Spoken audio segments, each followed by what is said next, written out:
दोस्तों नमस्कार। बात करेंगे सेंसेक्स कल एक्सपायरी के दिन कहाँ पे ट्रेडिंग कर सकती है, क्या हमारा ट्रेडिंग प्लान रहेगा, बायर और सेलर इस टाइम पे क्या सोच रहे होंगे। देखिए सेंसेक्स की एक्सपायरी की अगर बात करूँ तो चार्ट पहले देखते हैं। पहले वन डे का टाइम फ्रेम लगा के रखा है मैंने। तो वन डे का टाइम फ्रेम में ना जो चार्ट है वो एक चैनल के अंदर मूव कर रहा है ना। अभी चैनल के नीचे से जो है इसने बाउंस लिया है, तो डेफिनेटली ये बाउंस कंटिन्यू होना चाहिए। लेकिन मुझे पर्सनली आने वाले दिनों में क्या लग रहा है कि यहाँ पे छोटी छोटी और एक दो दोजी कैंडल्स यहाँ पे बन सकती है, और हो सकता है फिर जो है एक बड़ी ग्रीन कैंडल यहाँ पे बन जाए। या फिर ऐसा भी हो सकता है कि यहाँ पे दो दोजी कैंडल्स ऑलरेडी बन चुका है, हो सकता है कल तीसरी ये दोजी कैंडल बने, चौथे दिन जो है इसको ब्रेकआउट हो जाए, या फिर हो सकता है कि दो दोजी कैंडल ही जो है ये इंपॉर्टेंट हो, उसके बाद कल के दिन जो है आप एक बड़ी ग्रीन कैंडल में देखने को मिल जाए। तो ये चांसेस जो है मुझे लग रहा है चार्ट के ऊपर। लेकिन इसके लिए मार्केट को कहीं ना कहीं फ्लैट या इसी के अंदर खुलना पड़ेगा, तभी जाके ये मोमेंटम हो सकता है। नहीं तो कहीं ना कहीं मार्केट थोड़ा सा जो है बियरिश ही अभी भी मार्केट है ना, मार्केट बुलिश नहीं है। तो अगर मैं कहीं ना कहीं 15 मिनट के टाइम फ्रेम के आसपास जाऊँ तो मुझे क्लियरली नजर आएगा कि मार्केट के अंदर चल क्या रहा है। ओके, सो जो कल मैक्सिमम टारगेट निकल के आ रहा है ना चार्ट के ऊपर, वो कहीं ना कहीं 73,200 के आसपास ये मैक्सिमम टारगेट है कल के लिए। ये लिख लीजिएगा, 73,200 के आसपास जो है एक जो है डेफिनेटली रेजिस्टेंस है। इसके ऊपर शायद 100 पॉइंट 150 पॉइंट ऊपर नीचे हो जाए मार्केट, क्योंकि सेंसेक्स 70,000 का एक जो है इंडेक्स है, इसके अंदर वोलेटिलिटी काफी ज्यादा रहती है ना। तो ऊपर नीचे कर सकती है, लेकिन 200 के आसपास एक रेजिस्टेंस है, ये हमें भूलना नहीं चाहिए। देखिए सेंसेक्स के लिए ना 73,000 का रेजिस्टेंस भी उतना कुछ खास मायने नहीं रखता, लेकिन हमें ओवरऑल समझना पड़ेगा कि चल क्या रहा है। देखिए फ्राइडे का दिन लास्ट कहाँ पे था, फ्राइडे का दिन था लास्ट जो है यहाँ पे है ना, यहाँ पे जो है फ्राइडे का लास्ट दिन था। राइट, अगर आप ध्यान से देखोगे 5 मिनट के टाइम फ्रेम में चलो तो आपको समझ में आएगा। और तो ये देखो, ये फ्राइडे का दिन था ना। फ्राइडे के दिन मार्केट ने क्या किया, मार्केट धीरे धीरे नीचे आई नीचे आई नीचे, और यही कहीं पे जो है फ्लैट होकर मार्केट क्लोजिंग हो गई लगभग लगभग इस पॉइंट के आसपास।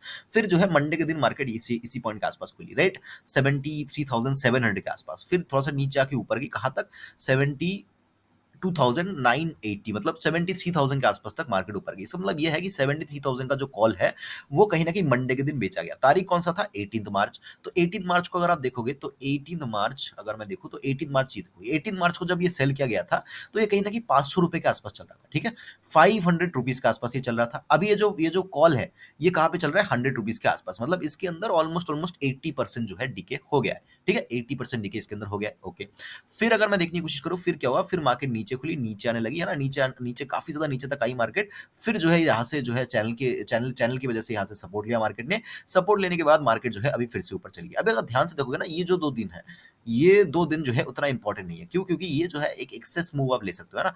मार्केट एक जो है जगह पे थी है ना, ये देखो ये एक सपोर्ट था, मार्केट इसके नीचे है, अभी इसके ऊपर ट्रेडिंग कर रही है। तो इसका मतलब ये है कि मार्केट के अंदर ओवरऑल स्ट्रक्चर देखे तो ये एक सपोर्ट था, इसके ऊपर जो है मार्केट ट्रेडिंग कर रही थी। मार्केट एक दो दिन इसके नीचे आई, फिर से इसके ऊपर चली गई, अभी इसको सपोर्ट पर जो है मार्केट ने बना लिया है। तो कल सेंसेक्स के अंदर मैं थोड़ा सा पी की तरफ कम इंटरेस्टेड रहूंगा। बात करते हैं चलो किस तरीके से हम ट्रेडिंग कर सकते हैं। देखिए अभी पुट का भी देख लेते हैं। देखिए पी के अंदर, राइट, पी के अंदर इंपॉर्टेंट क्या है, आज देखो यहाँ पे बहुत तेजी से जो है मार्केट नीचे आई, फिर तुरंत यहाँ से मार्केट ऊपर चली गई। मतलब किसी ना किसी ने 72,500 के आसपास का पुट यहाँ पे बेचा होगा। तो 72,500 का पुट देखोगे तो ये कहीं ना कहीं 130 के आसपास सेल हुआ है, 90 रुपीज के आसपास चल रहा है। तो ओवरऑल अगर मैं देखने की कोशिश करूँ तो इस पुट के अंदर डीके उतना ज्यादा नहीं हुआ, राइट, इस पुट के अंदर डीके इतना ज्यादा नहीं हुआ। और अगर 2 दिन से, अगर ध्यान से देखो यहाँ पे 2 दिन से क्या हो रहा है, 2 दिन या ये 1 मिनट का टाइम फ्रेम है, let me go to the 5 minutes time frame. Okay, so ये कहाँ पे सेल किया गया था, वही 200 के आसपास ये सेल किया गया था, राइट। तो अगर आप ओवरऑल देखोगे, ओवरऑल स्ट्रक्चर देखो पुट का, तो ये कहीं ना कहीं बहुत ऊपर से 2 दिन से ये क्या हो रहा है, 2 दिन से ये सेल करता हुआ नीचे की तरफ ही आ रहा है।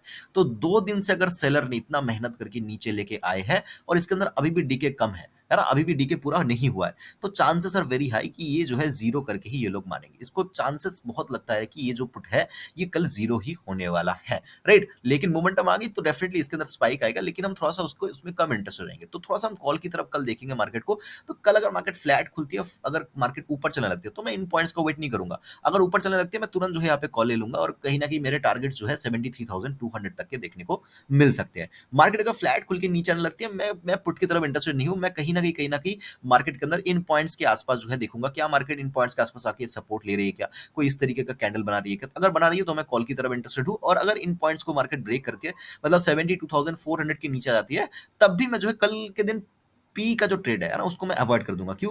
क्योंकि अगर 72,400 के नीचे मार्केट जाएगी तब तक जो है इसके अंदर बहुत ही कम टारगेट, मतलब 200 पॉइंट का टारगेट है, क्योंकि यहाँ से भी एक सपोर्ट ले सकता है, और अगर यहाँ से नहीं लिया, यहाँ से लेके मतलब 200 पॉइंट का टारगेट है, तो 200 पॉइंट सेंसेक्स के अंदर एक ही कैंडल के अंदर बन जाता है ना। तो अगर मैं एक ही कैंडल के अंदर अगर मैंने सही से बुक नहीं किया तो वो क्या होगा, ऊपर चली जाएगी। ऊपर चली जाएगी तो फिर जो है उसमें मतलब प्रॉफिट देखते हुए भी मैं उसको बुक नहीं कर पाऊंगा। तो नीचे की तरफ कोई पी का ट्रेड नहीं बनता। अगर मार्केट गलती से नीचे आती है, मैं यहाँ पे कॉल की अपॉर्चुनिटी ही मार्केट के अंदर ढूंढूंगा। मार्केट अगर गैप डाउन ही खुलती है तो भी मैं यहाँ पे कॉल की अपॉर्चुनिटी कल ढूंढने वाला हूँ, अनलेस एंड अनटिल मार्केट जब तक इन पॉइंट्स के ऊपर है। और अगर बहुत बड़ा गैप डाउन खुलती है 72,200 के आसपास, तो भी मैं यहाँ पे कॉल का सिनारियो मैं जो है देखूंगा। मैं पुट का सिनारियो कल के लिए सेंसेक्स के अंदर नहीं देखूंगा, राइट। अगर कल मार्केट गैप अप खुलती है, देखिए गैप अप कहाँ पे खुल रही है, अगर 72,900 के आसपास खुल रही है या फिर 950 के आसपास खुल रही है, तो अगर फर्स्ट कैंडल ऊपर ग्रीन कैंडल बनती है और ऊपर चलने लगती है, तो मैं डेफिनेटली यहाँ पे कॉल की तरफ इंटरेस्टेड हूँ। 73,200 तक के टारगेट्स मैक्सिमम मेरे हैं। यहाँ से आप 100 पॉइंट ऊपर नीचे आप कर सकते हो, राइट। और अगर मार्केट जो है खुलती है 73,200 के आसपास, तो क्या होगा, तो मार्केट जो है एक रेजिस्टेंस पे खुली है। तो यहाँ पे दो चीज हो सकती है, मार्केट यहाँ से गिर भी सकती है, मार्केट यहाँ से ऊपर भी जा सकती है, मार्केट इसी जगह पे रह भी सकती है। तो ये ड्यूरिंग द मार्केट देखना पड़ेगा, मार्केट क्या कर रही है। गैप अप के केस में मैं थोड़ा सा कल मार्केट को अवॉइड कर दूंगा, क्योंकि फ्राइडे है, फ्राइडे के दिन अगर जो है हम गलत ट्रेड ले लेंगे तो पूरा वीकेंड जो है बहुत ही खराब चला जाता है ना। कि आप वीकेंड जब मार्केट के अंदर मार्केट खत्म होता है फ्राइडे के दिन, तो 2 दिन होता है आपके पास, आप खुद को टाइम दो, अपने फैमिली को टाइम दो। तो उस टाइम पे अगर लॉस कर बैठोगे तो क्या होगा, फैमिली एंड फ्रेंड्स उनको टाइम नहीं दे पाओगे। तो उस टाइम पे गलत ट्रेड लेने का कोई मतलब नहीं बनता, सेंस नहीं बनता। अगर गैप अप खुल रही है तो इसके अंदर अनसर्टेनिटी फिर हो जाएगी, है ना। ये कंटिन्यूअसली ऊपर भी जा सकती है, कंटिन्यूअसली नीचे भी आ सकती है, यहाँ पे साइडवेज होके भी रुक सकती है, हो सकता है सेकंड हाफ में ऊपर या नीचे चली जाए। तो there are multiple scenarios in the gap up, है ना। बट मैं थोड़ा सा कॉल की तरफ ही ओवरऑल कल के दिन इंटरेस्टेड रहूंगा। इन केस मार्केट थोड़ा सा गैप अप खुलती है, मार्केट फ्लैट खुलती है, मार्केट गैप डाउन खुलती है, मैं थोड़ा सा कॉल की अपॉर्चुनिटी ढूंढूंगा। अगर नीचे आती है तो मैं कल मार्केट को जो है अवॉइड कर दूंगा। और एक चीज कर सकते हो आप, अगर आप जो है थोड़ा सा रिस्की प्लेयर्स हो, तो इस तरीके से एक ट्रेल लाइन भी बना सकते हो, है ना। बहुत ही अगर चुल है कि नहीं ट्रेडिंग करनी है, तो इस ट्रेल लाइन के नीचे जो है एक बार आप पी के बारे में सोच सकते हो। 5 मिनट के कैंडल क्लोजिंग हो जाए तो आप 200-300 पॉइंट के लिए यहाँ पे एक पी के बारे में सोच सकते हो। लेकिन इसके अंदर बहुत ही फास्ट मूवमेंट आएगा, फिर बहुत ही फास्ट ऊपर भी ये आ सकता है, तो ये ध्यान रखना है। तो ये ओवरऑल सेंसेस की एनालिसिस रहेगी। आई होप कि वीडियो एनालिसिस आपको पसंद आई होगी। अगर आएगी तो प्लीज लाइक कर देना। मुझे सुनने के लिए आपका बहुत बहुत धन्यवाद।